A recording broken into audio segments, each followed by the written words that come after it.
Hello and welcome to the Talk with Tariro. We are now in October, and we do know October is Breast Cancer Awareness Month.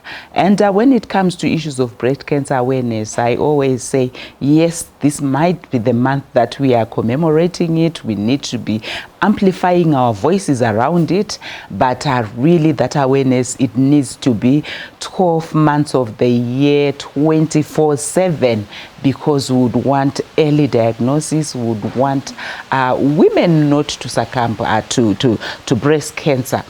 So on the show today, we have invited a breast cancer survivor. That's Gladys Story. Gladys, welcome to the Talk with Tariro. Thank you, Tali. Yes. I'm so happy to be with you. Please share with us your journey with breast cancer. What really happened until you got diagnosed until today? Okay, thank you, Tali. I was diagnosed with breast cancer in 2007. I felt the lump in 2002. There I was busy doing my studies. Yes. Then I told my husband that I want to forget about this lump because it might disturb me. You suspected? Yes. So I continued my studies in 2003. Then in 2006, I was deployed in rural areas. There I was feeling sick, but I didn't know what was causing that. Then the other day, I woke up with severe cold sores on my lips. So I thought it was just fever. I went to the doctor, and the doctor was surprised to see those cold sores. So he concentrated more on the cold sores. Then during that procedure, I said, "Doctor, I have a lump here." And he said, "Are you sick? Can you be serious?" And he said, "I'm sick." Then he felt the lump and said, "Oh no, there's no need for you to worry because it is outside the breast. I need to do biopsy." So he arranged for the day for the biopsy. I went to the hospital. The procedure went on well. Then I went back home. When I stayed at home, the site where the biopsy was done, it started to grow like I had a bone inside. And it was, I felt pain. Then from there, I started to put on a towel to keep it warm so the pain might ease up. Then there was this other day, we thought of visiting the area and see the doctor. So when I went to the doctor, I said, "Doctor, I've come back for the results." And he said, "Where have you been? Why did you delay?" And I said, "I'm feeling much better." You delayed for how long? It was about 6 months at home, feeling the pain. Then when he touched the area, he said, "Wow, this is not nice. We have delayed everything." And I said, "What is this doctor saying?" And then he said, "I want to see the results." We waited for the results. I went into his rooms and he said, "Mrs. Fainoza, I've got bad news for you. It is positive cancer." I just looked at the doctor and he said, "Aren't you going to cry?" And I said, "Cry for what? Tell me what to do. I'm not going to cry." Yeah. And he said, "Call your husband." I went in to call my husband. He came in, he sat down, and he said, "Mr. Fainoza, I've got sad news. The results are positive. Your wife had cancer." And my husband said, "It's okay." Then the doctor said, "What a strange couple." And I said, "What do you want us to do?" Yeah. Just give us the way forward. What we need to do, yeah. Instead of us to panic, the doctor panicked. He had to run around looking for better surgeons for us. Then he referred me to a certain surgeon in Harare. We visited the surgeon and he told us to go for mammogram. All the investigations were done. Yeah. And they were just coming out positive, all the results. Then the surgeon said, "Mrs. Fainoza, here in Harare, there's a certain hospital that I want you to go, and I'll do the operation there." And he told me it was St. Aids. And I said, "St. Aids? I cannot afford that. Yeah. It's damn expensive." And he said, "Whether you like it or not, you have to go there. You have to find the resources." Yes. I went back home. By then, I was now staying with my young sister in Greendale.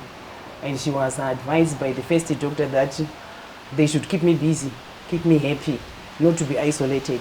So she tried by all means to keep me happy and occupied.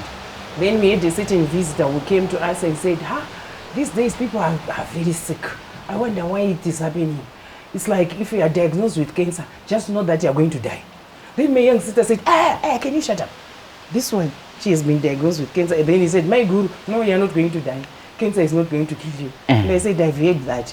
So there's no need for you to console me. Yeah. I've heard it, I'm going to die. I'm now sitting on a damn bomb. I started to cry, and my young sister was advised not to cry in front of me and not to say anything concerning money when I'm around. So the family came together during my absence, and they managed to raise the money which was wanted for the operation. I was admitted at that hospital. Then on the day of admission, I couldn't believe what the receptionist said. He asked my husband, where is the cancer patient? And my husband said, this is the cancer patient. And he said, no, I want the cancer patient. So this is the cancer patient. And he said, she doesn't look like a cancer patient. Wow. From that moment, it boosted my morale. Wow. And I said, I'm not sick. I don't look sick. Yes. So there's no need for me to worry. To worry. Up to the wards, when I get there, there were 3 female patients. They were all bedridden. I saw that. Then when I was sitting on the bed, the nurse came and said, where is the patient? And my husband said, there she is. She's sitting on the bed. And she said, no, we want a cancer patient. So this is the cancer patient. I said, so I'm not sick. Yeah, I'm sick. It gave you confidence. Yes. And then yeah. she said, no, Gladys, are you sick? And I said, no, I'm not sick. There's something that was going to cause me to be sick. And then she said, it's fine. Then I changed into my 90s, and she said, you're really sick, eh? And I said, wait for tomorrow, then you're going to see the results. All the 3 ladies were bedridden, and I was like a monitor to them. I had to give them water, I had to give them everything they wanted. Then came the day, the sisters came and said, you're not going to eat, so you're going for theater today. And I said, yes. I went to the theater, the op was done. Back to the wards, my young sister came, my husband came. I was in my jovial, making noise, or talking all sorts of things. Then the medical staff came and said, this patient is very talkative. She's not like someone who's sick. Then I stayed in hospital for 9 days. That was after the operation? Yes, after. Okay, all right. We will continue with Gladys' story after this short break.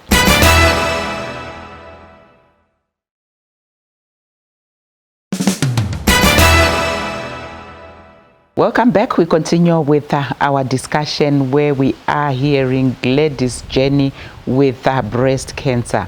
Yeah, you stayed in hospital for 9 days. Yes, for 9 days, the physiotherapist came and she gave me some exercises to do, and I did them very well. And she said, ladies, I'm not going to waste my time by coming back here. You are so fit and flexible. So I wish you speedy recovery. Off she went. Then when I was in hospital again, sister from Cancer Association of Zimbabwe, she came to see me. And when she got into the ward, she said, your face is shiny, you look so happy. And I said, yes, I'm happy. Because the thing that was going to make me sick has been taken away. Removed, yeah. So I think I'm going to stay 10 years more, and I will see my children growing up. Then the doctor came and advised the other medical members to remove the staples that were on the operation. And that was done. I was in pain. I remember sleeping on my back. Then my husband came and I said, can you call the doctor? I'm not feeling well. I don't want to go home. Then he said, it's okay. Let me go and call him and tell him what you want. Before he left, I said, can you make me sit so that you can come and I'll relax? He helped me to sit on the bed and the pain disappeared. And I said, can you go home? He said, what? I said, I want to go home. Let's go home. I left the hospital in my 90s and I went home. When I went home, my sister was there for me. I can't even explain how she took care of me. Yeah. Then the visitors started to come. I remember a certain doctor of mine, he came and said, is this real cancer? And I said, what are you trying to say? Yes. And he said, you don't look like someone who has cancer. And I said, I don't have cancer. Cancer was supposed to be there, but it was early for me to go for the operation. Those comments, again, they boosted my morale. The wound healed well. Then there was this stage for chemotherapy. I had to go and see the oncologist. I went there by myself, and she said, no, I need one of your relatives. Unfortunately, they were all occupied. I had to look for my uncle. He came and we went in, and she told me that my cancer was on stage 3. And she told us the procedures and the after effects of chemotherapy. They hearing the after effects of chemotherapy was something.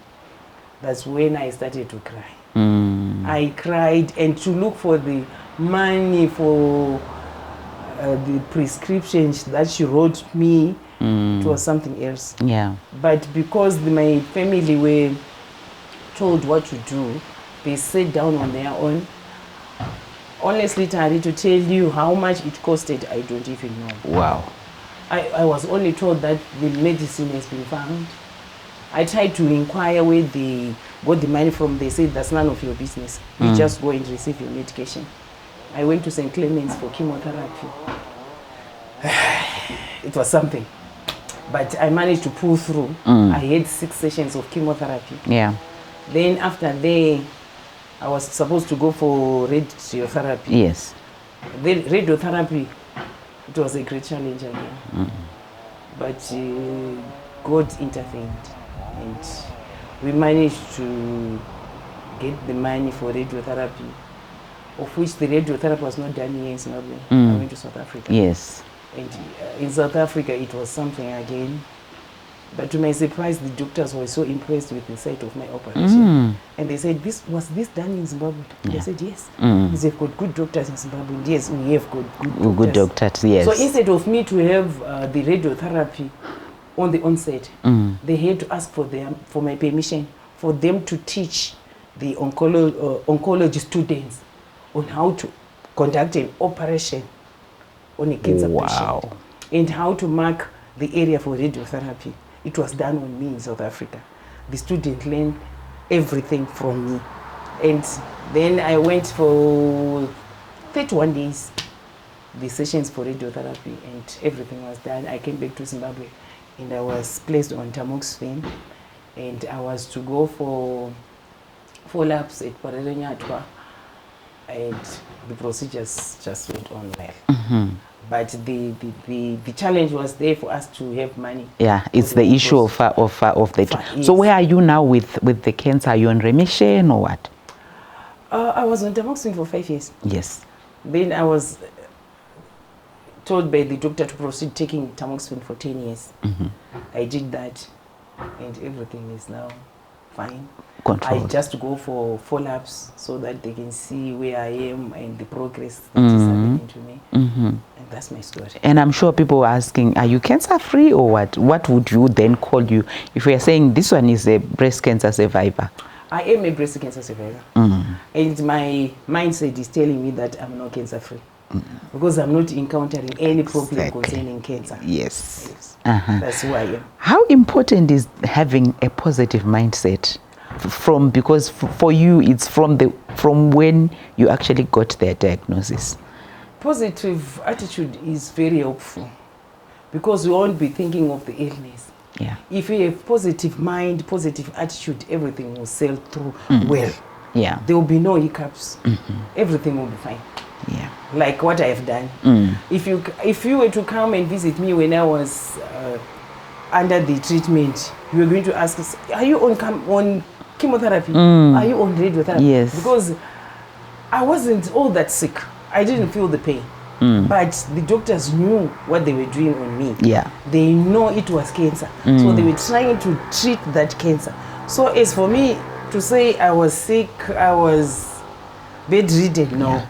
Because of the attitude that I had, and because of the support that I got from my relatives and friends. And for you, when you had the lump and then you said it would disturb my studies, did the doctor say you delayed or? Because you took how many years before you then went on? 2003, it was 2002, 3, 4, I think almost 5 years, 5 to 6 years. And we always hear early diagnosis. To tell you the truth, Tari, I haven't heard anything concerning cancer. Wow. I started to hear about cancer when I was diagnosed with cancer. That's why I was so ignorant. And in our family, I'm the first child to be diagnosed with cancer. Well, yeah, when we talk about October being Breast Cancer Awareness Month, if you hear from what Gladys is saying, she had a lump, stayed for about 5 years because she had not heard anything about cancer. Luckily for her, she went and it wasn't too late. We have her here really proclaiming that she is cancer-free. Join us after the break.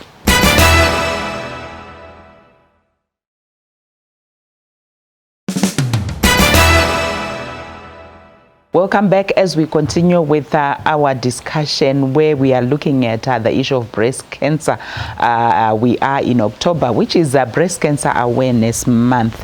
Gladys, for you as somebody who's now in this field through your experience, how important is breast cancer awareness? We know October, this is the month where we are saying we need to amplify our voices in terms of bringing out the awareness. Awareness is very important for those who haven't heard anything about cancer. If people come to know more about cancer, I don't think we will have more cancer patients. Yeah. And women will go for screening, for treatment early. Not to delay like what I did. Yeah. And family support. How important is it? Even in terms of that awareness that we are talking about, you are attributing everything to family support through them coming together on financial resources, your sister looking after you, making sure you're not worried about anything. How important, because here we also want to create awareness to families when they have somebody who's got breast cancer. Family support is very important because you have financial problems, challenges. If you have financial challenges, you can't solve that problem on your own. You have to be together. So to me, family support towards cancer is very, very vital. Yeah. Because you won't get stressed, you won't get depressed, because you know someone is there supporting you. Yeah. Someone is there to give you all the support that you want. The needs, especially when it comes to diet. Yeah. Diet has to change. You have to follow what the doctors say. What are you supposed to eat? I remember being told not to eat red meat, not to eat food with artificial ingredients. Yeah.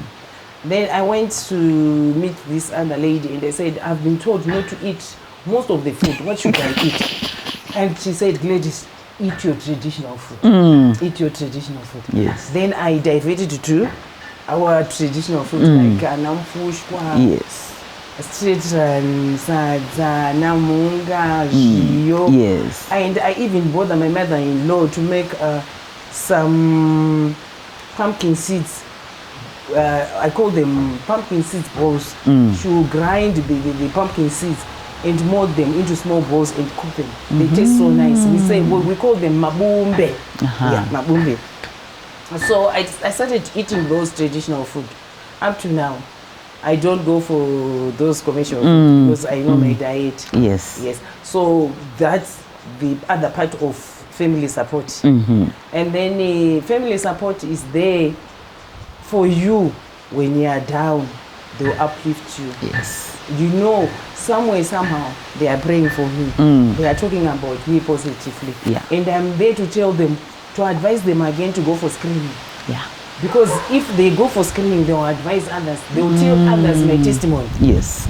Like my sister, she used to tell people that I've got a sister who was diagnosed with cancer, but she's doing quite well. My daughter, wherever she is, she talks about that. And she told them that my mother is a breast cancer survivor. That's a family support. My husband said, Glady, this is not your own fight. We are going to fight this thing together. So for me, family support is very important. Let's go on the issue of early diagnosis. how important is it? From your own experience, from what you went through, and now we know you actually liaise and interact with other fellow women. Even that issue of saying self-examination and all, we want to hear it from you, telling other women how important that is. Early diagnosis is very important. If it is diagnosed early, it is not all that expensive. Because if I had gone for treatment earlier, we wouldn't have encountered the challenges of finance that we had. Because they might say, yeah, on stage one, well, I'm not well versed with what the doctors do, but from my own observation, stage one is not all that expensive. Unlike if you wait, if you delay like what I did, up to that level, the things that you go through will be very expensive. So early diagnosis is very, very important. And even self-screening or going to visit the cancer center or any medical areas, they will diagnose the disease early. And you won't have any challenges. Because if it is diagnosed earlier, it will be cheaper than waiting for it to be diagnosed later. It will be very expensive. And looking at women with breast cancer, what would you say are the major challenges that they face? And what kind of support would you say, if this is put in place, at least the problem would be addressed?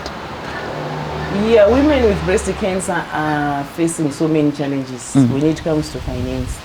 Because treating cancer is very, very expensive. If you go to the doctor, they want a lot of money, and you can't even afford it. If you go to the general hospital, they also want money, and they are overloaded with the patients. Yes. So what I'm advocating for is, if the treatment is made free, I don't know whether that is possible. Yeah. I'm sorry to say this, because looking at the other patients, like the HIV patients, they are getting their medication for free. For free, yeah. As I had to go and buy tamoxifen. Tamoxifen is very, very expensive. Yeah. For me to secure medicine for chemotherapy or going for radiotherapy is expensive. So my wish is,